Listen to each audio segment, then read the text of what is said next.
I'm sure you're excited already because you've been wanting to read the entire Bible, and this is your opportunity. So this is how the narrative structure actually works. There is a natural pattern that everything in nature follows, or everything in life follows, I should say. For example, let's start with us human beings, right? So as humans, we are born, okay? And then we grow, right? And then we mature. Okay, so you are born into a family, you grow, and then you mature. Now, maturity is when the ideals in the family that you're coming from are laid down in the fiber of as a fiber of your character or something.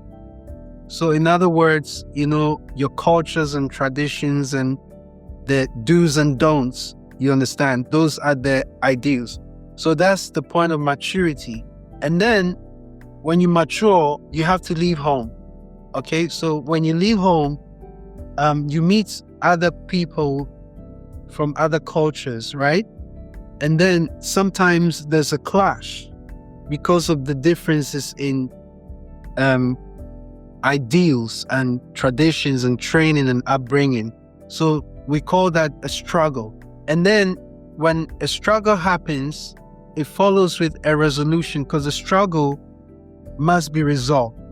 Either one wins a struggle or loses a struggle, but we don't lose, As children of God, we don't lose. But just to explain my point. So you either win or lose a struggle, okay? And then, so that's called a resolution, okay? And then the conclusion follows after resolution. So what was the outcome? Did you win or did you lose? Okay? And then what follows after the conclusion is the moral, the lesson that you learned from the struggle. Okay, so follows. So you have birth, you have growth, maturity, struggle, resolution, conclusion, and moral. So everything in nature follows this natural pattern. I'm sure you've heard great men of God that went to Bible schools to study how to analyze scriptures. I'm sure you've heard of terms like the law of first mention and, others like that. Even if you haven't heard it, you come across it at some point. What I'm going to show you, or what I'm going to share with you, right, is powerful and novel and so true that you wouldn't necessarily have to go and study all those laws in order to understand, engage with the text of your Bible, even though I'm not stopping you from doing that. So everything follows after that, I call it natural pattern. So when we go through the text of the Bible, wherever we're reading, we pay attention to the first time something is mentioned. That would be the birth of the thing, okay? And then we follow through the details, okay? And then we see how the quality of that thing changes as you read along, or as a story or as a text gets along, okay? And then you trail it through the process of growth, through maturity and struggle and so forth. So the first time something is mentioned is the birth. When you hear additional information about it, is the growth and maturity, and then the struggle. Now, this is what happens, okay? Before there's a struggle, there must be an element of struggle, okay? The thing, the object, or whatever, okay, that causes the struggle to happen.